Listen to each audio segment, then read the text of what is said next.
नमस्कार, DD news Rajasthan के इस विशेष कार्यक्रम में आपका स्वागत है। मैं हूं आपके साथ विकास। आज हम बहुत ही महत्वपूर्ण विषय पर चर्चा करने जा रहे हैं। आज हम चर्चा करेंगे उस महान शख्सियत की, उस महान महापुरुष की, उस युग नायक की बात करेंगे जिनके बारे में कहा जाता है कि हे शक्ति पुरुष, हे धरती पुरुष, आपको शत शत नमन। आप जब यहाँ आए थे तब यहाँ पर गहन अंधेरा था, हमसे अति दूर सवेरा था, हम भटक रहे थे बीच राहों में, हमारे प्राणों को जगा दिया, समाज की मुख्य धारा से हमें जोड़ दिया। हे शक्ति पुरुष, हे धरती पुरुष, आपको शत शत नमन। जी हां, आप समझ गए होंगे आज हम किसके बारे में चर्चा करने जा रहे हैं। आज हम उनके बारे में चर्चा करने जा रहे हैं जिन्होंने जल, जंगल और जमीन के लिए संघर्ष किया, जिन्हें भारतीय आदिवासी स्वतंत्रता सेनानी के तौर पे जाना जाता है, जिन्होंने आदिवासी जो जनजाति है उनके उत्थान में अपनी महत्वपूर्ण भूमिका निभाई, जिन्हें लोकनायक कहा जाता है। जी हां, आज हम बात करने जा रहे हैं धरती आबा यानी बिरसा मुंडा जी की। बिरसा मुंडा जी ने क्या कुछ जनजाति आदिवासी संघर्ष में किस तरीके से अपनी महत्वपूर्ण भूमिका निभाई, इसी सभी जो विषय हैं, इन सभी विषयों पर चर्चा करने के लिए स्टूडियो में आज हमारे साथ में बेहद ही खास मेहमान मौजूद है। मैं उनसे आपका परिचय करवा देता हूं। हमारे साथ कन्हैयालाल मीणा जी मौजूद हैं। आप जिला अध्यक्ष हैं, राजस्थान आदिवासी मीणा सेवा संघ जयपुर के पद पर आप कार्यरत हैं। आप 4 बार विधायक भी रह चुके हैं। कन्हैयालाल जी, आपका इस कार्यक्रम में बहुत बहुत स्वागत है। धन्यवाद जी, कन्हैयालाल जी के साथ में चर्चा को शुरू करते हैं। सर, 15 नवंबर को पूरे देश में जनजातीय गौरव दिवस मनाया जाता है। भगवान जो बिरसा मुंडा है उनका जन्मदिन रहता है 15 नवंबर को। आपको क्या लगता है किस तरीके से इस दिवस की क्या कुछ महत्वपूर्ण है, क्या कुछ इसकी इंपॉर्टेंस है? जी देखिए, बिरसा मुंडा हमारे आदिवासी समाज के एक महान नायक कहा जाए, या हम तो उनको भगवान के रूप में मानते हैं।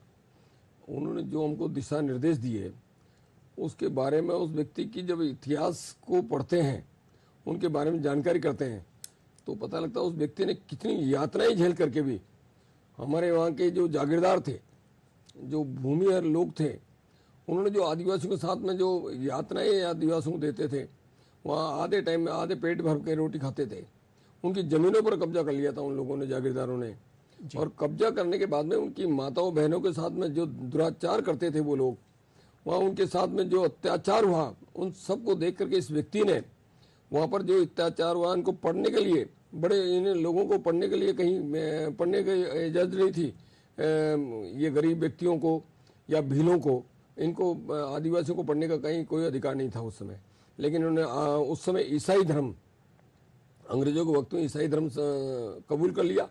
ईसाई धर्म कबूल करने के बाद में इन्होंने अध्ययन किया, और अध्ययन करके, और अध्ययन में भी जब पादरी ने हिंदू धर्म की जब उन्होंने भर्त्सना की और गलत तरीके से व्याख्या की, तो ये व्यक्ति पहला शख्स था जो खड़ा होकर के उनके सबके बीच में ये बात बोलना कि आपने किसी धर्म के खिलाफ नहीं बोल सकते हो आप। उन्होंने कहा कि आप ईसाई हो, कि मैं ईसाई हूँ, ये सही है, लेकिन ईसाई होने का नाता ये नहीं है कि मैं दूसरे धर्म की बुराई करूँ, इसलिए मैं उसको बुराई नहीं कर सकता। उस बात को लेकर के उसको स्कूल से निकाल देते हैं। ये व्यक्ति चला जाता है, ये देखता है कि वहाँ पर जो स्थिति आदिवासियों की है, सारे आदिवासियों को एकजुट करते हैं, एकता में बांधते हैं सबको, और एकजुट करके सारों को अपने हथियार वगैरह दे करके, हमने झारखंड ही नहीं, झारखंड है, उड़ीसा है, आसपास के, और जगदीश महाराज के मंदिर में तिलक लगा करके और वहाँ से आते हैं। वहाँ एक मंदिर है, उसमें उनको दर्शन नहीं करने देते हैं, तो वहाँ तोड़फोड़ भी कर देते हैं थोड़ी। उसके बाद में वो मुकाबला करते हैं। वो पहले व्यक्ति है जो अंग्रेजों से डायरेक्ट मुकाबला कर रहे हैं, झगड़ा कर रहे हैं, उनको अंदर बंद कर देते हैं, 2 साल तक यातनाएं देते हैं कठिन। उसके बाद में भी ये व्यक्ति, उन और लोगों ने जो इसके ऊपर बहुत बड़ा विश्वास किया, और इस व्यक्ति ने उनका विश्वास पर खरे भी उतरे। ये व्यक्ति बाद में इनको धोखे से ले जा करके, और 1875 में ये जन्मे, और 1900 के अंदर इनको जेल में डाल देना, धोखे से ले जाकर के जेल में डाल करके, और इनके साथ यातनाएं देना। कहते हैं कि ठीक है ये हैजा हुआ, लेकिन हैजा नहीं हुआ, उसको मारा गया इस व्यक्ति को। और उसकी जो प्रेरणा है, जो उन्होंने जो कार्य किए, आज भी वो आदिवासियों के मन में बिल्कुल उद्वेलतर उसको अगर आगे उस व्यक्ति का आज हमारे बीच में लाने का, हमारे बीच में बताने का बिल्कुल अगर कार्य किया, तो मैं कहता हूँ मोदी जी को मैं तो बहुत आभार व्यक्त करता हूँ, जी धन्यवाद देता हूँ प्रधानमंत्री जी को, भारत सरकार को, कि उन्होंने 2021 से इस व्यक्ति को हमारे बीच में आज गांव-गांव के अंदर हमारे आदिवासी लोग जी। भगवान के रूप में से पूज रहे हैं। बिल्कुल बिल्कुल आप देख रहे हैं जगह जगह मूर्तियां इनकी लगाई है। बिल्कुल जगह जगह मूर्तियां लगाई गई है और उनके भारत सरकार ने आदिवासियों को, जी जैसे हमारे राष्ट्रपति आज हमारे आदिवासी समाज से बिल्कुल और आदिवासी समाज के व्यक्तियों को आगे बढ़ाने का जो कार्य किया है, जी। मैं उनका भी बहुत आभार व्यक्त करता हूँ। जी बिल्कुल साथ ही भारत सरकार ने, साथ ही इन्होंने सबसे पहले भारत सरकार ने जो जनजाति मंत्रालय बनाने का जो कार्य किया है, बिल्कुल ये भी भारतीय जनता पार्टी के राज में हुआ है। जी अलग से मंत्रालय को लगाया, सारी जगह हमारे यहाँ 90,000 से ज्यादा लोगों का, 90 लाख से ज्यादा लोगों का जहाँ भूमिहीन थे, मकान नहीं थे, जी। उनको मकान दिए गए, जमीन का अधिकार दिया गया, जल जंगल और जमीन वाला जहाँ पर ये अपना गुजारा करते थे उस जमीन को अलॉट करने का कार्य भी भारत सरकार ने किया है। बिल्कुल जल जंगल और जमीन, जो तीन चीजों की जो अवधारणा थी वो भगवान बिरसा मुंडा ने दी और आदिवासियों की सबसे ज्यादा जरूरत ही यही थी, क्योंकि उनके लिए धरती से बड़ा कोई भगवान नहीं है। 15 नवंबर 1875 को बिरसा मुंडा जी का जन्म हुआ।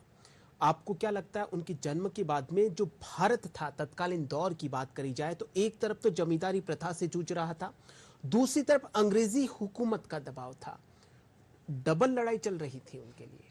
अंग्रेज तो कर ही रहे, अंग्रेज जो है वहाँ के जागीरदारों से मिलकर के अंग्रेजों ने जागीरदारों को पटा लिया, और अंग्रेज नहीं हो सकता था उस समय, मतलब आदिवासी मिलकर के आदिवासी अंग्रेजों को यहाँ से बाहर भगा देते, निकाल भी सकते थे यहाँ से।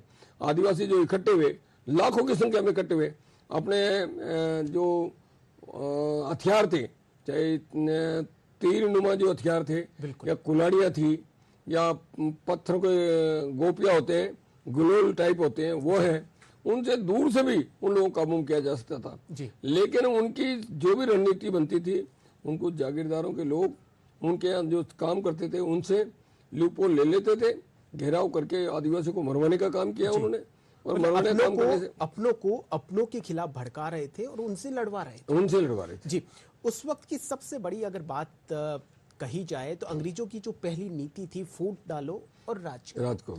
ऐसे में आप कितना चुनौतीपूर्ण मानते हैं, एक तो आदिवासी समाज जो उस वक्त की मुख्य धारा से नहीं जुड़ा हुआ था, एक तो उनको जोड़ना और फिर अंग्रेजों के विरुद्ध लड़ाई लड़ना, ये बड़ी चुनौतियां थी। ये बहुत बड़ी चुनौती थी जी। उनके खाने पीने की व्यवस्था भी अच्छी नहीं थी, उनके पास जमीन जो थी वो जागीरदारों ने वो कब्जा ली थी, जमीनें भी उनके पास नहीं छोड़ी गई, उसके बावजूद भी वो कहीं से भी इकट्ठा कर के अपने खाने पीने की व्यवस्था करना, अपने परिवारों को लालन पालन करना और अंग्रेजों से लड़ने का कार्य करना, फिर जमींदारों से लड़ने का। उन्होंने ये कहा कि भाई हमारे साथ में जो अत्याचार हो रहा है, और धार्मिक उन्माद जो हमारे, कोई ज्यादा वो मांग भी नहीं थी उनकी, ये भी नहीं थी भाई चलो ठीक है, उनका ये तो मेन ध्येय था कि अंग्रेज यहाँ से जाए, ये उनकी एक मेन मन में बिठा रखा था।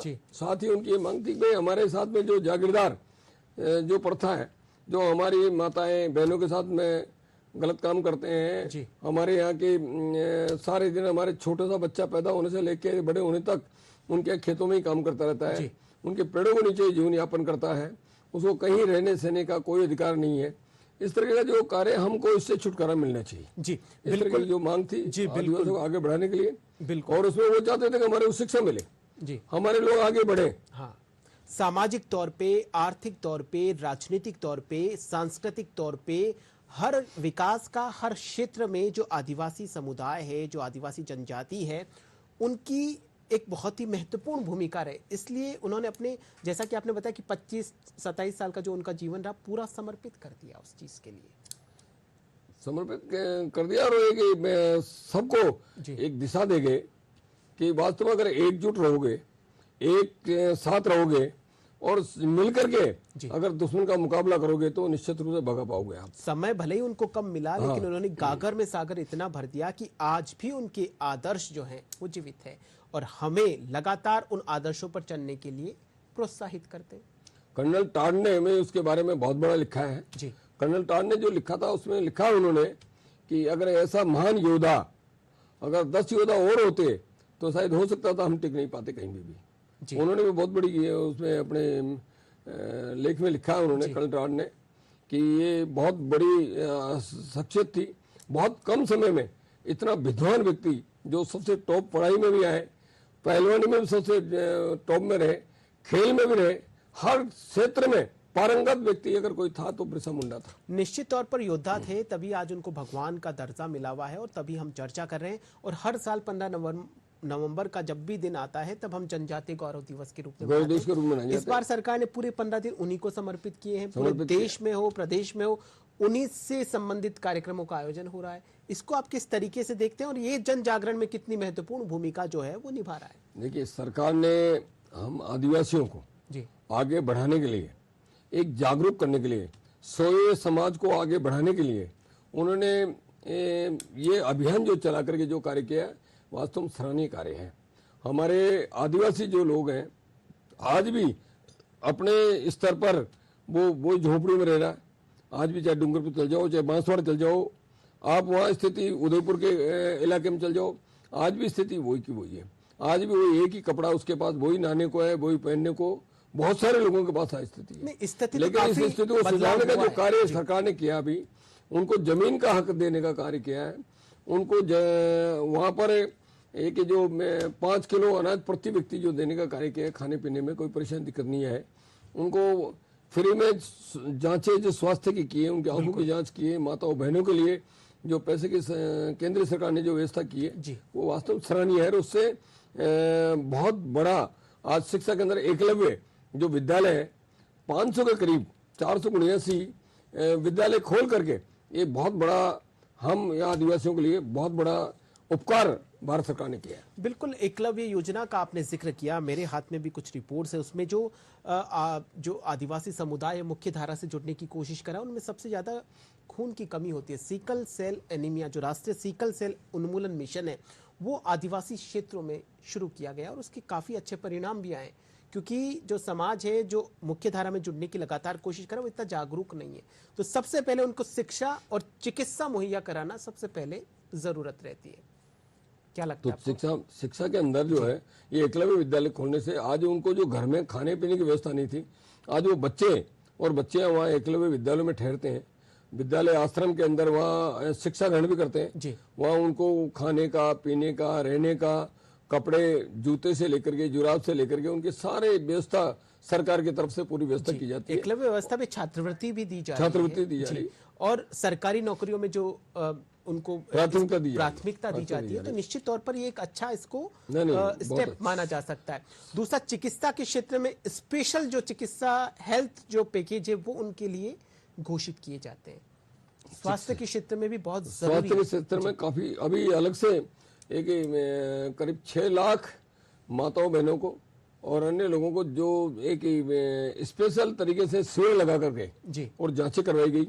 और उस जांचों के अंदर आंखें की जांचें बहुत लोगों की कमजोर मिली, उनका एनीमिक जो माताएं बहनें मिली है, उनको दवाएं देने का कार्य भी सरकार ने किया है। वैसे काफी व्यवस्था की है इसमें। शिक्षा और चिकित्सा की तो बात हो ही गई।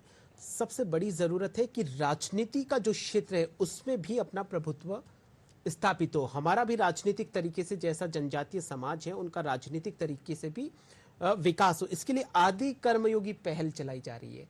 इसके तहत जनजातीय नेताओं को प्रशासनिक कौशल और नेतृत्व प्रशिक्षण दिया जा रहा है। इसको किस तरीके से देखते हैं जब आपके क्षेत्र से, आपके समाज से कोई ऐसा नेता बनकर उभरता है जो अपने ही लोगों की जो आवाज है, जो अधिकारों की मांग करता है, जिसकी वजह से अधिकार मिलते हैं उनको? देखिए, जनजातीय मंत्रालय जो है वो जनजाति के व्यक्ति को दिया गया। बिल्कुल, शुरू से लेकर अब तक राजस्थान में भी दिया गया और भारत सरकार में दिया गया। ये लोग अच्छी तरह से समझ सकते हैं कि हमारे इन लोगों को क्या समस्या है, क्या परेशानी है, क्या दिक्कत है। पहले स्थिति ये थी कि हमारे यहाँ लोग चने, मूंगफली, ये बोरियां हजारों की संख्या में आती थी। उनमें से उनके पास पहुंचती थी मुश्किल से 100 और 900 तो अलग ही गायब हो जाती थी। पहुंचते गायब हो जाती थी। अब सरकार ने डिजिटल युग आ गया। डिजिटल युग में आज आप लोगों को वहाँ गाँव में, आदिवासियों में भी आज बिजली पहुंच गई है। वहाँ पर नेट पहले नहीं था, नेट की भी व्यवस्था सरकार ने की है। और वो लोग उन लोगों को आज डायरेक्ट उनके खातों में पैसे डायरेक्ट बेनिफिट ट्रांसफर बेनिफिट जाने लग गया। और उनके जो राजनीतिक कौशल ये सरकार ने जो प्रशिक्षण दिया राजनीतिक नेताओं को, कोशिश वो लोग अपने क्षेत्र के अंदर क्या क्या कार्य करा सकते हैं, क्या नहीं करा सकते हैं, कौन सा कहाँ पर हमारे माड़ा योजना चल रही है, कहाँ ट्राइबल एरिया में कौन सा कार्य चल रहा है, कहाँ पर एनीकट बनेगा, कहाँ पर रोड बनेगी, कहाँ सीसी रोड बनेगी, कहाँ नाली बनेगी, और कहाँ पर हमारे मजदूरों को लगाया जाएगा, कहाँ नहीं लगाया जाएगा। इस तरह की इस तरह की योजनाएं चल रही है और राजनीतिक रूप से उनका जो अस्तित्व है, राजनीतिक अस्तित्व है, उसको मजबूत किया जा रहा है। राजनीति के बाद में सबसे बड़ी बात आती है रोजगार, कौशल की बात होती है। तो मेरे जो रिपोर्ट है उसमें जो केंद्र सरकार है उन्होंने 300 नए वन धन विकास केंद्र का उद्घाटन किया है, उनको शुरू किया है। इसके तहत जनजातीय उत्पादों के विपणन के लिए जो ट्राइफेड है वो 527 करोड़ रुपए का निवेश मिला है और 45 जनजातीय स्टार्टअप्स को धरती आबा ट्राइब एंटरप्रेन्योर शिखर सम्मेलन में भारत सरकार का समर्थन मिला है। इसको कितना बड़ा मानते हैं आप? क्योंकि कौशल विकास जो है इतना बड़ा मार्केट हमको मिल जाना, बिल्कुल हम जो गाँव के अंदर छोटे छोटे कुटीर उद्योग चला करके, और हमारा जो सामान पहले बिकता नहीं था, आज सरकार ने ऐसी व्यवस्था कर दी है कि प्राथमिकता से वो सामान जा रहा है। और सबसे बड़ी बात, आपको एक पहचान मिल रही है। पहले उस गुमनामी के अंधेरे में थे कि हाँ बना रहे हैं तो घर तक ही सीमित रहता था। अब उसको राज्य स्तर पे, राष्ट्रीय स्तर पे और कई जगह अंतर्राष्ट्रीय स्तर पर जब वो सामान को पहचान मिलती है तो आपको पहचान मिलती है, आपके रोजगार को एक नई दिशा और जो दशा है वो सुधरती है।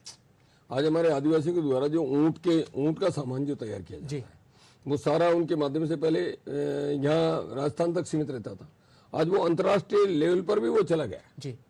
आज बाहर के लोग भी उन सामानों खरीदने लगे। उनको लग रहा है कि वास्तव में एक अलग डिजाइन दे करके, अलग तरीका का सामान बना करके, और वो बना करके, और जिनको मार्केट नहीं था आज मार्केट मिला है उसको। आज मार्केट मिला है। कन्हैयालाल जी, सबसे बड़ी बात, वर्तमान परिप्रेक्ष्य को देखते हुए आपको क्या लगता है, आदिवासी जो समाज है, जो जनजातीय समाज है, जो समाज की मुख्य धारा में आने की पूरी कोशिश करा, उनके समक्ष सबसे बड़ी चुनौती आप किसको मानते हैं? क्या कुछ चुनौतियां हैं जिनके ऊपर हमें कार्य करने की और ज्यादा जरूरत है? देखिए, सबसे बड़ी चुनौती है शिक्षा की जी। यदि शिक्षा मिल जाएगी तो निश्चित रूप से आदिवासी समाज आगे बढ़ेगा और अपना विकास भी अपने आप कर लेगा। शिक्षा सबसे महत्वपूर्ण एजेंडा है, और शिक्षा के लिए सरकार ने जो एकलव्य आश्रम विद्यालय जो खोले हैं 500 के करीब, और कई आश्रम छात्रावास भी खोले गए, तो इससे हमारे वहाँ बच्चों की आज आपको दिखाई देगा, आज हर जगह कहीं कोई LDCA, कोई UDCA, RAS बढ़ रहे हैं, IAS बढ़ रहे हैं। पहले कुछ नहीं था, बिल्कुल कोई नाम नहीं था, पहले तो नाम ही सुनने में नहीं आता था। और मुझे तो लगता है वक्त के एक दौर में 8वीं और 10वीं पास करना भी अपने आप में बहुत बड़ी चुनौती मानी जाती है। आज आप देख लो, वो बच्चे जो है वहाँ कॉलेज के अंदर, यूनिवर्सिटी में चुनाव लड़ रहे हैं, बिल्कुल, और अपना पूरा वजीफा लिखो। तो शिक्षा सबसे महत्वपूर्ण है। अगर शिक्षा मिल गई तो मैं कहता हूँ अपना सर्वांगीण विकास अपने आप कर लेगा वो जी। बिल्कुल, सर्वांगीण शिक्षा ही है। और शिक्षा के लिए सरकार ने जो इनके अधिकारों के लिए शिक्षित होगा तो अपने अधिकारों को अपने आप वो शिक्षा के लिए तो आपने जिक्र किया ही है। वाकई में शिक्षा जो है वो हमारे रीढ़ की हड्डी है। सबसे बड़ी बात जो हम 3 चीजों पे बात करें, जल, जमीन और जंगल।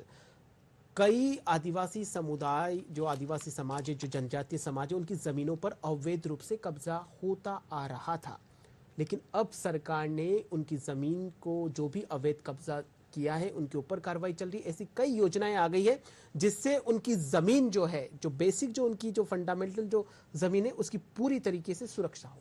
अभी भी उनकी जमीनों को अभी छोड़ा नहीं गया, अभी भी बहुत सारी जमीनें, लेकिन कई पहले से तो हालात अच्छे हो रहे हैं और धीरे धीरे सुधार का जो ये क्रम है ये तो लगातार चलता ही जा रहा है। ये कितना बड़ा अपने आप में नहीं बहुत बड़ा काम है, बहुत बड़ा काम है इसमें जी, और अच्छा है ये। और आदिवासियों के लिए मैं कहता हूँ ये कि प्रेरणा का स्रोत है ये जी। बिल्कुल, आदिवासियों के लिए प्रेरणा का स्रोत है, क्योंकि जमीन नहीं है तो हम कल्पना कर सकते हैं कि हमारे पास कुछ भी नहीं है। जो जंगल है, जो जल है, जो सब प्राकृतिक रूप से जो प्राकृतिक स्रोत है, उनका अगर सही मायनों में देखा जाए तो आदिवासी जो समाज है वही उनका रक्षक है। उनके लिए धरती से बड़ा कोई धर्म नहीं है, धरती से बड़ा कोई भगवान नहीं है।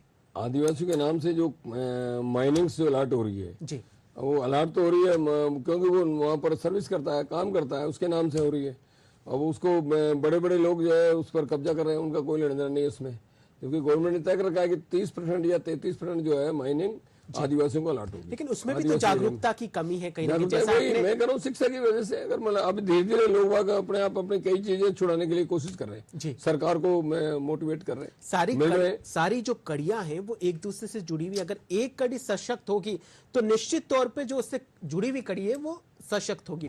प्रधानमंत्री नरेंद्र मोदी जी ने अभी हाल ही में बिरसा मुंडा जी को लेकर एक डाक टिकट भी जारी किया है, सिक्का भी जारी किया है। उसको आप किस तरीके से देखते हैं? क्योंकि प्रधानमंत्री मोदी जी जब भी स्पीच देते हैं, आदिवासी समुदाय की जब भी बात करते हैं, तब सबसे पहले बिरसा मुंडा जी का जिक्र होता है। देखिए, बिरसा मुंडा जी के अनुसूचित जनजाति के लोगों को एक प्रोत्साहन के रूप में देखा जाए, या बिरसा मुंडा को एक जो सिक्का जारी करके, हम तो अपने आप को ये मानते हैं कि आदिवासियों के नाम पर भी क्या सिक्का कभी कोई जारी कर सकता है जी।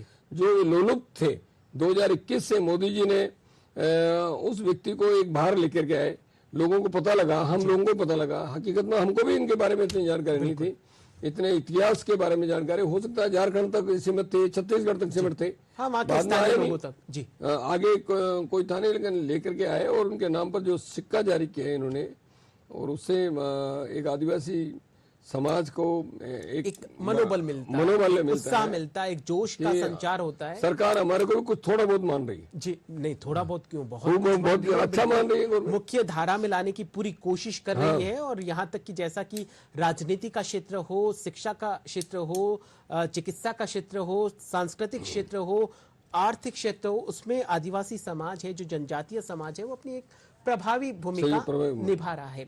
और सबसे बड़ी बात, 2047 तक भारत को विकसित राष्ट्र बनाना है, ये प्रधानमंत्री नरेंद्र मोदी जी ने सपना देखा है। तो उसमें कितनी कुछ महत्वपूर्ण भूमिका होने वाली, जो आदिवासी समाज जो सशक्त हो रहा है, तो सशक्त इस समाज की कितनी भूमिका होने वाली है? देखिए, आदिवासी समाज आज भी जी कुछ शिक्षित नहीं है।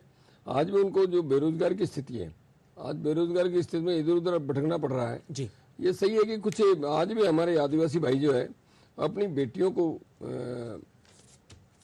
जी कई बार बेचने का कार्य भी, जैसे अभी पेपरों में गया, ये कुप्रथाएं थी, वो एक वक्त के एक दौर में थी जब इतना जागरूकता का जो माहौल है वो नहीं होता था। लेकिन आजकल बिल्कुल मेरे ख्याल से तो असंभव है, क्योंकि जिस तरीके से सरकार की जो योजनाएं चल रही है, सरकार का जो क्रियान्वयन हो रहा है, सरकार की जो मॉनिटरिंग हो रही है, उसमें इस तरह की ये चीजें नहीं सोची जा सकती। और सबसे पहली बात, जागरूक तो खुद को होना पड़ेगा। सरकार तो योजनाएं चला सकती है, सरकार आपके घर तक समझाने के लिए आ सकती है, लेकिन आपको योजनाओं का पालन करना पड़ेगा। आपको जागरूक रहकर अपने अधिकारों के प्रति सचेत रहना होगा। नहीं ठीक है, सही है। इस तरीके से तो 2047 तक पूरे देश को, जो भारत देश को विकसित बनाने का सपना देखा है मोदी जी ने, तो उसको किस तरीके से देखते हैं आप, और क्या कुछ भूमिका रहेगी? और प्रधानमंत्री जनजातीय आदिवासी न्याय महाअभियान भी चलाया जा रहा है। जो आदिवासियों को जो न्याय है वो समय पे नहीं मिलता था, तो उनके लिए न्याय की भी एक अलग से व्यवस्था करी गई है। ये सही है कि आगे आदिवासियों को आगे बढ़ाने के लिए प्रधानमंत्री जी ने जैसे 500 के करीब तो एकलव्य विद्यालय खोले उन्होंने जी। 301% छात्रवृत्ति की वृद्धि कर दी इन्होंने। 301%? हाँ, 1% वृद्धि छात्रवृत्ति और बढ़ाई है। बिल्कुल। जनजाति संग्रहालय बना करके जी, और जिसमें पूरा जनजाति के लोगों का, बिरसा मुंडा क्या थे क्या नहीं थे उसके बारे में पूरा एक संग्रहालय बना करके दिल्ली के अंदर जी, एक बहुत बड़ा सिंबल हम सबको दिया है। जी। जनजातीय गौरव दिवस के रूप में, जो जयंती के रूप में, गौरव दिवस के रूप में हर 15 नवंबर को हर साल मनाने का और उसका अवकाश घोषित करने का जो कार्य प्रधानमंत्री जी ने किया, वो हमारे लिए कि एक बहुत गौरव की बात है। इसके अलावा जो आदिवासी समाज जो जिन गांवों में निवास करते हैं, उसके लिए भी एक स्पेशल योजना है, धरती आबा जनजातीय ग्राम उत्कर्ष अभियान है, जिसमें अब तक 79,156 करोड़ रुपए दिए गए। अब तक का सबसे बड़ा आदिवासी विकास अभियान है। किस तरीके से देखते हैं? महात्मा गांधी ने कहा था कि जो भारत की आत्मा जो है वो गांवों में बसती है।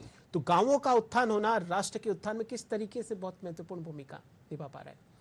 नहीं, बहुत बड़ी बात है। पहले गांव में बिजली भी नहीं थी जी। 92,000 से ज्यादा घरों में तो बिजली पहुंचाई है आदिवासियों घरों में जी। 92,000 घरों में अभी विद्युत नहीं थी, बिजली उसमें भी सरकार ने पहुंचाई है। 67,000 गाँव में जी, पेयजल की व्यवस्था नहीं थी, पानी पीने की व्यवस्था पानी नहीं पीने की व्यवस्था थी। नहीं। वो व्यवस्था उन्होंने की है। जी, 90,000 घरों का निर्माण करवाया गया, बिल्कुल अभी अभी करवाया गया, ये तो अभी भी चले। बिल्कुल। जनजाति मंत्रालय ये तो सर वो ठीक है। भगवान बिरसा मुंडा की जयंती भी है, जयंती को लेकर भी है। और सबसे बड़ी बात, हर गांव की जो बुनियादी सुविधाएं, जैसा कि आपने जल का आपने जिक्र किया, तो जल जीवन मिशन चलाया जा रहा है। जल जीवन मिशन का भी यही उद्देश्य है कि जिन गांवों तक पानी नहीं पहुंचा और जो विशेष कैटेगरी में जो गांव है जो नहीं जुड़ पाए, उनको जोड़ना है। तो इसके अलावा 5 करोड़ आदिवासी भाई बहनों के जीवन में जो सरकार ने इतने काम किए हैं, तो करीबन 5 करोड़ का जो डेटा है वो मिला है। 5 करोड़ आदिवासी भाई बहनों के जो जीवन स्तर है वो काफी अच्छा हुआ है। नहीं अच्छा हुआ, इसमें कुछ नहीं। 138 जिलों के अंदर बिल्कुल नक्सल तो एरिया थे, उसमें हमारे आदिवासी भाइयों को जी, इन लोगों ने बहकावे में लेकर के उसमें शामिल करके हजारों लोगों की मौत के घाट उतरवा दिया जी, और उसके बाद में धीरे धीरे सरकार ने प्रयास किया और 138 के बजाय मात्र 38 जिले ऐसे रह गए हैं जिनमें कुछ छुटमुट कुछ घटनाएं होती है ना, सब लोगों को एक मूल जी, अपने धंधों में वापस लगाने का कार्य करने रोजगार से आगे बढ़ाने का जी, और उनको रोजगार देने का कार्य जो सरकार करेगी, बहुत अच्छा कार्य किया है। बिल्कुल। सरकार लगातार कदम से कदम और कंधे से कंधा मिलाकर आदिवासी समाज को समाज की मुख्य धारा में जोड़ने का पूरे तरीके से कोशिश कर रही है और जो ये कोशिश है वो रंग भी ला रही है। एक बार फिर से हम जो धरती आबा है, भगवान बिरसा मुंडा है, उनको उनकी जयंती पर नमन करते हैं। आप इस कार्यक्रम में पधारे और इतने अच्छे और सरलता के साथ में अपने विचार रखे, आपका बहुत बहुत धन्यवाद। Thank you. DD news Rajasthan के आज के इस विशेष कार्यक्रम में फिलहाल के लिए इतना ही। आप देखते रहिए आपका अपना चैनल डीडी न्यूज राजस्थान। नमस्कार।